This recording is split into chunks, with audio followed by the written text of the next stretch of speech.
सोचो आप देश के सबसे फेमस इंस्टीट्यूट से एमबीए कर रहे हो, जो लाखों स्टूडेंट्स का ड्रीम है। वहाँ कोर्स के लिए 18 लाख तक फीस देते हो एंड बदले में आपको मिलता है laptop, Europe trip, luxury campus, swimming pool और हर वो सुविधा जो किसी 5 स्टार होटल से कम नहीं है। और सबसे शॉकिंग बात ये है कि आप पढ़ते तो इंडिया में हो, लेकिन सर्टिफिकेट बेल्जियम की टॉप यूनिवर्सिटी से मिलता है, वो भी 100% प्लेसमेंट फैसिलिटी के साथ। लेकिन क्या होगा जब एक दिन पता चले कि ये सब एक स्कैम था और इतने साल की मेहनत और लाखों खर्च करने के बाद आपको जो सर्टिफिकेट मिला है उसकी एक रत्ती की बराबर भी वैल्यू नहीं है। शायद आपके पैरों तले से जमीन खिसक जाए। दोस्तों, इंडिया में ऐसा सच में लाखों स्टूडेंट्स के साथ हो चुका है, जिनके कई सालों तक पैसे और टाइम इन्वेस्ट करने के बाद गवर्नमेंट ने उनके सर्टिफिकेट को रिजेक्ट कर दिया। मैं बात कर रहा हूँ IIPM की, जो एक टाइम इंडिया के सबसे पॉपुलर इंस्टीट्यूट्स में से एक हुआ करता था, जो न्यूयॉर्क से लेकर दुनिया के कोने कोने में लाखों करोड़ों रुपए का जॉब दिलाने का दावा करता था। फिर एक दिन इसी एजुकेशन सिस्टम ने एक स्कैम का रूप ले लिया। तो आइए समझते हैं कैसे ये लाखों स्टूडेंट्स के साथ ठगी करता रहा और किस तरह इसके खिलाफ उठने वाली हर आवाज को दबा दिया गया। आइए डिटेल में जानने की कोशिश करते हैं भारत के अंदर हुए सबसे बड़े एजुकेशन स्कैम की कहानी। दोस्तों, साल 2006 के दौरान IIPM बहुत ही तेजी से फेमस हो रहा था। धड़ाधड़ इसके एड्स बड़े बड़े अखबारों और टीवी चैनल्स पर छा रहे थे, जिसमें दिखता था चश्मा लगाए और चोटी बांधे एक ऐसा आदमी जो लोगों की लाइफ में क्रांति लाने का दावा करता था। इस आदमी का नाम था अरिंदम चौधरी, जिसकी पहुंच यूपीए गवर्नमेंट से लेकर बॉलीवुड में अमिताभ बच्चन और शाहरुख खान जैसे स्टार्स तक हुआ करती थी। अरिंदम चौधरी खुद को सक्सेस और मैनेजमेंट गुरु जैसे नामों से डिनोट करते थे। स्टूडेंट्स से लेकर मीडिया ऑर्गेनाइजेशन तक सभी इनके फैन हो चुके थे और इन पर ऐसा अंधा विश्वास किया जाने लगा था जैसे ये आदमी नहीं कोई देवता हो। अरिंदम चौधरी के स्कैम की कहानी शुरू होती है Indian institute of planning and management से, जिसे इन्हीं के फादर मलेंद्र किशोर चौधरी ने 1973 में स्टैब्लिश किया था। अब अगर हम बात करें कि आखिर IIPM इतना ज्यादा पॉपुलर कैसे हुआ, तो इसका सबसे बड़ा रीजन था एडवर्टाइजमेंट्स एंड कनेक्शंस।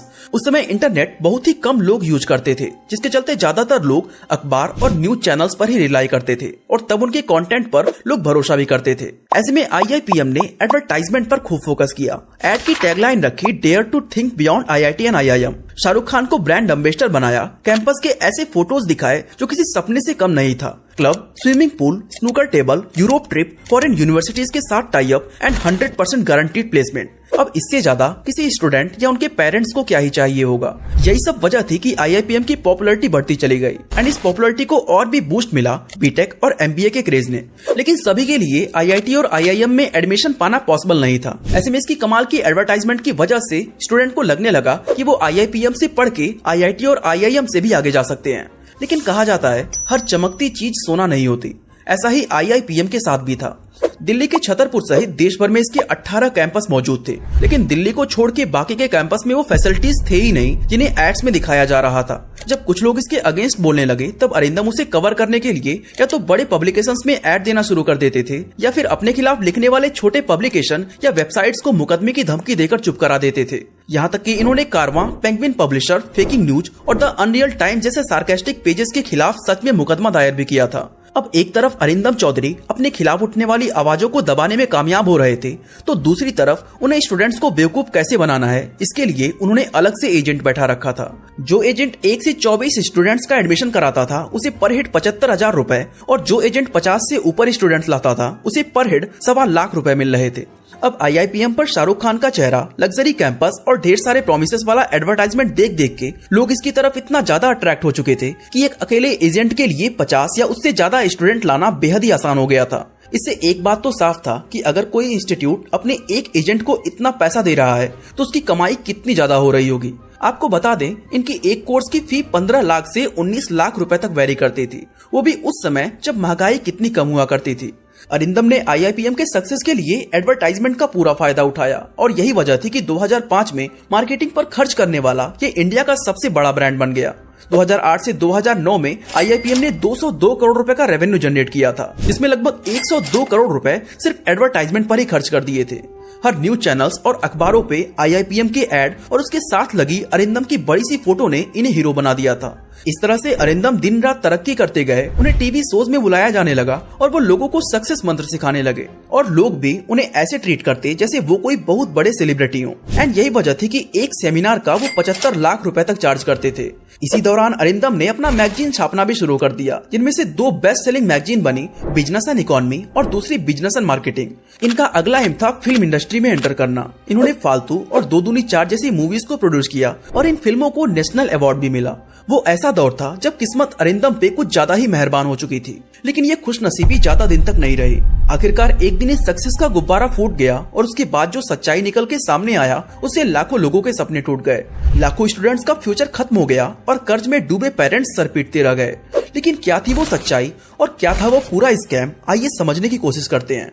एक्चुअली साल 2003 में द आउटलुक नाम की एक फेमस मैगजीन ने देश भर के कॉलेजेस का एक सर्वे करवाया एंड इस सर्वे में इंडस्ट्री इंटरफेस के मामले में IIPM को चौथे नंबर पर रखा गया था। उस समय महेश्वर पेरी आउटलुक ग्रुप के पब्लिशर थे। जब उन्होंने इस सर्वे को पब्लिश किया तो उनके पास इससे जुड़ी कई लोगों की शिकायतें आने लगी। एक पेरेंट ने शिकायत की कि IIPM 100% प्लेसमेंट के नाम पे धोखा दे रहा है, क्योंकि कोर्स खत्म होने के काफी टाइम बाद भी उनके बेटे की प्लेसमेंट नहीं हुई है। इस तरह की कई सारी शिकायतों को सुनने के बाद महेश्वर पेरी ने IIPM से उनका डेटा मांगा। जब उन्होंने इस डेटा को ऑडिट किया तो इससे सामने आया कि वो डेटा पूरी तरह से फर्जी है और IIPM 100% प्लेसमेंट के दावे करके लोगों को गुमराह कर रहा है, क्योंकि एक्चुअल में प्लेसमेंट सिर्फ 50% ही था। इसके बाद महेश्वर पेरी ने जब IIPM से 100% प्लेसमेंट का डेटा शो करने को कहा तो अरिंदम चौधरी ने ये कहते हुए इनकार कर दिया कि वो अपना डेटा किसी के साथ शेयर नहीं करते हैं। इससे महेश्वर पेरी को IIPM पर शक होने लगा और उन्होंने आउटलुक मैगजीन के जरिए एक नोटिस पब्लिश किया कि आगे से वो इस इंस्टीट्यूट को अपने सर्वे में शामिल नहीं करेंगे। इसके अलावा महेश्वर पेरी ने ऐसे कई आर्टिकल भी पब्लिश किए जिससे एजुकेशन सिस्टम में हो रही गड़बड़ियों को एक्सपोज किया गया था। ये सब देखकर अरिंदम ने महेश्वर पेरी के साथ एक मीटिंग अरेंज की और उनके द्वारा लिखे गए आर्टिकल्स को हटाने का दबाव बनाया। जब प्रेशर ज्यादा बढ़ गया तो महेश्वर पेरी ने आउटलुक से रिजाइन दे दिया और खुद की एक मैगजीन शुरू की जिसका नाम रखा कैरियर्स 360। इस मैगजीन का फर्स्ट एडिशन अप्रैल 2009 में पब्लिश हुआ था, जिसकी थीम थी promise and delivery in educational institute. इस मैगजीन में वो अलग अलग इंस्टीट्यूट की कहानियां पब्लिश करते थे एंड इन्हीं में से एक था IIPM। और क्योंकि अपने आर्टिकल्स के लिए वो उन इंस्टीट्यूट को क्वेश्चनियर भी भेजते थे, तो ऐसे में उनके सवालों से परेशान होकर IIPM कोर्ट पहुंचा और महेश्वर पेरी के साथ साथ आउटलुक पर भी केस कर दिया। अब दोस्तों यहीं से इन दोनों के बीच कानूनी लड़ाई शुरू हो जाती है। अब महेश्वर पेरी ने भी दिल्ली हाई कोर्ट में IIPM से पूछताछ की इजाजत मांगी। इन सारे मुद्दों पर कोर्ट का कहना था कि अगर कैरियर 360 पब्लिक इंटरेस्ट में है तो आर्टिकल पब्लिश करे, लेकिन अपनी सफाई पेश करने के लिए आधा पन्ना IIPM को भी दिया जाना चाहिए। इसके बाद जून 2009 में एक आर्टिकल छपा जिसका टाइटल था IIPM best only in claims. Career 360 ने IIPM के दावों पर कई सवाल उठाए, जिसमें सबसे बड़ा और हैरान करने वाला सवाल था डिग्री को लेकर। अब देखा जाए तो IIPM दावा करता था कि उसके इंस्टीट्यूट में पढ़ रहे स्टूडेंट्स को वो IMI बेल्जियम नाम के एक इंस्टीट्यूट से डिग्री देता है। अब उस वक्त इंटरनेट का यूज बहुत ही कम होता था, इसलिए कौन ही इसके बारे में जांच करने की कोशिश करता। ऐसे में सालों तक ना तो जांच हुई और ना ही ये भेद खुला। लेकिन यहीं पर अरिंदम ने एक गलती कर दी। साल 2009 में कुछ एडवर्टाइजमेंट्स में इस बात का दावा किया गया कि अब IIPM की डिग्री IMI बेल्जियम से नहीं बल्कि इंग्लैंड की टॉप यूनिवर्सिटीज में से एक द यूनिवर्सिटी ऑफ बकिंगम से मिलेगी। अब चूंकि महेश्वर पेरी पहले से ही IIPM पर रिसर्च कर रहे थे, इसलिए उन्होंने यूनिवर्सिटी ऑफ बकिंगम से कॉन्टेक्ट करके सच जानने की कोशिश की एंड वहाँ से उन्हें पता चला कि उनका IIPM से कोई कनेक्शन था ही नहीं। इसके बाद महेश्वर पेरी ने इस सच्चाई को अपनी मैगजीन में पब्लिश कर दिया, जिसे देखकर लोग IIPM से सवाल करने लगे। ऐसे में IIPM ने अपने एडवर्टाइजमेंट्स में दोबारा से IMI बेल्जियम का नाम लिखना शुरू कर दिया। लेकिन दोस्तों महेश्वर पेरी यहीं तक नहीं रुके। जब उन्होंने IMI बेल्जियम के बारे में पता किया तो सामने आया कि खुद बेल्जियम की गवर्नमेंट ही IMI बेल्जियम से मिलने वाले डिग्री को वैल्यू नहीं देती है और जो भी इस डिग्री का यूज करता है उस पर केस भी हो सकता है। खैर, जब डिग्री को लेके इस तरह की खबरें बाहर आने लगी तो IIPM के कुछ कैंपसेस में स्टूडेंट्स ने जमकर हंगामा शुरू कर दिया। लोग सड़कों पर उतर आए और IIPM के खिलाफ नारेबाजी करने लगे। 2009 में जब देहरादून कैंपस में हंगामा हुआ तो उत्तराखंड की सरकार ने उत्तराखंड टेक्निकल यूनिवर्सिटी से इस मामले की जांच रिपोर्ट मांगी, जिसके बाद पता चला कि IIPM ने तो उनसे मान्यता ही नहीं ली है। मतलब कि एजुकेशन के नाम पे एक बहुत ही बड़ा स्कैम हो रहा था।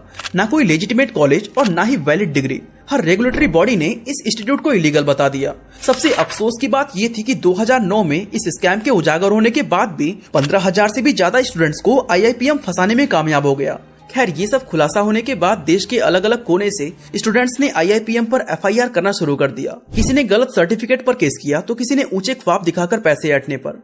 उन्हीं में से एक IIPM का एक स्टूडेंट रविंद्र था, जो अरिंदम चौधरी और उनकी पत्नी सहित 7 लोगों के खिलाफ हजरतगंज कोतवाली में FIR दर्ज कराया था। रविंद्र IIPM से MBA की पढ़ाई कर रहे थे और उनका आरोप था कि इस इंस्टीट्यूट ने इंटरनेशनल कोर्स के लिए फॉरेन भेजने के नाम पर उनसे पैसे लिए, लेकिन जब फिर भी उन्हें फॉरेन नहीं भेजा गया तो उन्होंने इंस्टीट्यूट के मैनेजमेंट से शिकायत की। अब रविंद्र की पढ़ाई पूरी हो चुकी थी, लेकिन वो उस फॉरेन जाने वाली ट्रिप में शामिल नहीं हो पाए एंड जब उन्होंने रिटन कंप्लेन की तो गाली गलौज करते हुए उन्हें इंस्टीट्यूट से भगा दिया गया, जिसके बाद रविंद्र ने धोखाधड़ी का केस फाइल कर दिया। ऐसे ही IIPM पुणे के एक स्टूडेंट ने भी इंस्टीट्यूट के डीन अरिंदम चौधरी और बाकी अथॉरिटीज के खिलाफ FIR दर्ज कराई थी, क्योंकि एडमिशन के टाइम कॉलेज का कहना था कि वो स्टूडेंट्स को 2 साल का फुल टाइम MBA डिग्री दिलाएगा, लेकिन वो बाद में अपनी बात से पलट गए और डिस्टेंस लर्निंग सर्टिफिकेट दिलाने की बात करने लगे। लेकिन दोस्तों, अरिंदम पर इन सब चीजों का कोई खास असर नहीं पड़ रहा था, क्योंकि उनके पास अभी काफी मुहरे बाकी थे। उन्होंने महेश पेरी, पब्लिशर पेंगविन और कई छोटे बड़े ब्लॉगर्स पर केस कर डाला, जिन्होंने सिर्फ एक सिंपल सी सच्चाई लिखी थी कि IIPM को UGC से मान्यता नहीं मिली है। सबसे हैरान करने वाली बात ये थी कि साल 2013 में डिपार्टमेंट ऑफ टेलीकम्युनिकेशंस ने IIPM के खिलाफ लिखे गए कई आर्टिकल्स को रिमूव कर दिया एंड इंटरनेट सर्विस प्रोवाइडर्स की मदद से लगभग 73 URL ब्लॉक कर दिए। अरिंदम चौधरी का कहना भी था कि अगर कोई उसके पहनावे की आलोचना करता है तो वो उसे इग्नोर कर सकते हैं, लेकिन अगर कोई उनके बिजनेस पर उंगली उठाएगा तो उसका बहुत ही बुरा असर होगा, और वही काम वो अपने खिलाफ उठने वाली हर आवाज के साथ कर रहे थे। लेकिन दोस्तों, अच्छी बात ये थी कि अब तक इंटरनेट भी इंडिया के छोटे बड़े इलाकों तक पहुंच चुका था। ऐसे में स्टूडेंट्स आपस में कनेक्ट होने लगे एंड तब उन्हें पता चला कि वो अकेले नहीं है जिनके साथ ये स्कैम हुआ है। ऐसे में कई स्टूडेंट साथ मिलकर कंज्यूमर कोर्ट पहुंचे, लंबा केस चला और आखिरकार मई 2014 में UGC ने सर्कुलर निकाला, जिसमें लिखा था कि IIPM की कोई भी डिग्री वैलिड नहीं है और IIPM अब MBA, BBA, management course, management school, business school जैसे वर्ड्स का इस्तेमाल नहीं कर सकता है। साथ ही उसे अपनी वेबसाइट पर साफ साफ लिखना होगा कि वो किसी भी स्टैट्यूटरी बॉडी से मान्यता प्राप्त नहीं है। अदालत के इस फैसले के बाद IIPM को अपने सभी इंस्टीट्यूट और कैंपसेस को बंद करना पड़ा, जिसके बाद अरिंदम चौधरी ने अनाउंस किया कि वो स्टूडेंट्स को डायरेक्ट एजुकेशन प्रोग्राम ऑफर नहीं करेंगे, बल्कि IIPM दिल्ली में एक रिसर्च और ट्रेनिंग इंस्टीट्यूट की तरह काम करेगी। लेकिन दोस्तों, हैरानी की बात ये थी कि इतने साल से ये स्कैम चल रहा था और किसी भी स्टूडेंट को कानो कान खबर नहीं लगी। आप सोच रहे होंगे कि आखिर ये सब पॉसिबल कैसे हुआ, तो आपको बता दें, इसके पीछे अरिंदम चौधरी का एक बहुत ही कमाल का स्ट्रैटेजी था। एक्चुअली जिन स्टूडेंट्स का प्लेसमेंट नहीं होता था तो IIPM उन्हें अपने कैंपस में ही जॉब दे देता था। ऐसे में वो खुद भी इस स्कैम का पार्ट बन जाते थे एंड यही वजह थी कि ना बात कैंपस से बाहर गई और ना ही मीडिया में नजर आई। लेकिन शुरू से लेकर आखिर तक जो इंसान IIPM के खिलाफ डटकर खड़ा रहा वो थे महेश्वर पेरी, जिनके बदौलत और भी कई स्टूडेंट्स का फ्यूचर बर्बाद होने से बच गया। अपनी हार के बाद जनवरी 2016 में IIPM ने महेश्वर पेरी और आउटलुक पर जितने भी केसेस किए थे उन सबको वापस ले लिया। साल 2019 में IIPM के 2 अलमनाई ने कलकत्ता हाई कोर्ट में एक पिटीशन फाइल की, जिसमें कहा गया था कि उन्होंने शाहरुख खान का चेहरा देखकर IIPM में एडमिशन लिया था, इसलिए सजा के हकदार वो भी हैं। इस बारे में महेश्वर पेरी का कहना था कि शाहरुख खान को कम से कम 3 दिन का जेल जरूर होना चाहिए, ताकि कोई भी सेलिब्रिटी ऐसी चीजों का एडवर्टीजमेंट करने से पहले कई बार सोचे जो लोगों की जिंदगी बर्बाद कर सकता है। अब अगर हम बात करें कि फिलहाल अरिंदम चौधरी क्या कर रहे हैं, तो आपको बता दें, उनका एक यूट्यूब चैनल है जहां आज भी उन्हें एक सेलिब्रिटी जैसा प्रेजेंट किया जाता है। साथ ही वो एक नया प्रोग्राम भी लेकर आने वाले हैं जिसका नाम है इंडिगो। इसमें अरिंदम सहित देश और विदेश के 9 एक्सपर्ट मैनेजमेंट की नॉलेज देंगे, जिसकी फीस होगी 4.8 लाख रुपए। और सरप्राइजिंगली आज भी ऐसे कई स्टूडेंट्स होने वाले हैं जो इस भारी रकम को चुका के इस प्रोग्राम में एनरोल करेंगे। लेकिन दोस्तों, मेरा इतना ही कहना है कि किसी भी प्रोग्राम या इंस्टीट्यूट में एडमिशन लेने से पहले उसकी अच्छे से जांच कर लें, क्योंकि एक छोटी सी लापरवाही से ना सिर्फ आपका पैसा वेस्ट हो सकता है, बल्कि आपका फ्यूचर भी दांव पर लग सकता है। बाकी दोस्तों, आज के लिए बस इतना ही।